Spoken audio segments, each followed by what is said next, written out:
tiup biasa aku. Buat apa pula nak tiup. So kita nak pergi apa ni? Ambil report untuk assignment sport media. Malam-malam je. Seru. Lancar. Lancar. So vlog hari ni kita nak pergi ke apa? Futsal camp. Futsal event. Event futsal. Premier Liga. Premier Liga untuk futsal event. So kita nak pergi ambil ke apa kena ambil lah. Untuk assignment sport sport management. Sport media yang lain dia. Okay, so piu aja. Turn right to 2 Jalan Tanah Putih.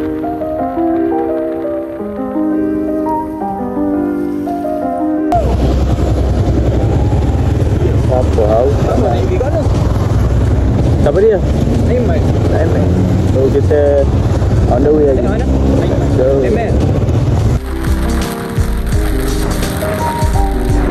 In 1 kilometer, stay to the left, exit 255. Turn right on 3 Jalan Kuantan bypass. okay, traffic light kedua.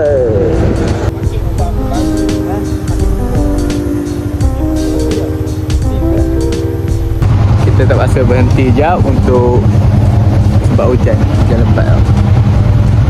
Hujan lebat lah, kita tak boleh nak gedah lah sangat sebab hujan lebat. So sambung, kita sampai dah dekat lokasi apa ni, lokasi event futsal tournament kita dekat ni je lah, jauh juga. Ni Syamil, Mel okey Mel? Syamil kena letak air kat ni. Lebat juga lah. Nak kata hujan tu dok kot, tapi ada lah time hujan lebat tu, lebat lah. So kita tunggu untuk masuk, lepas tu ambil gambar semua, ambil report yang tanya nama penganjur, lepas tu balik lah.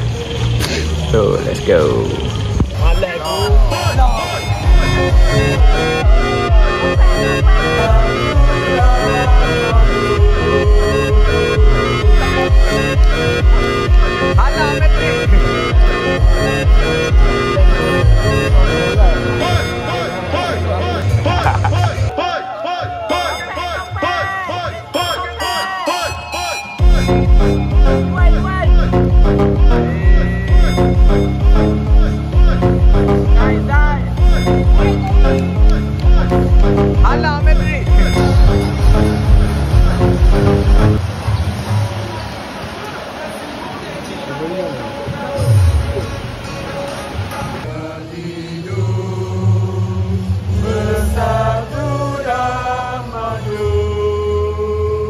So kita berhenti dekat Jejantah.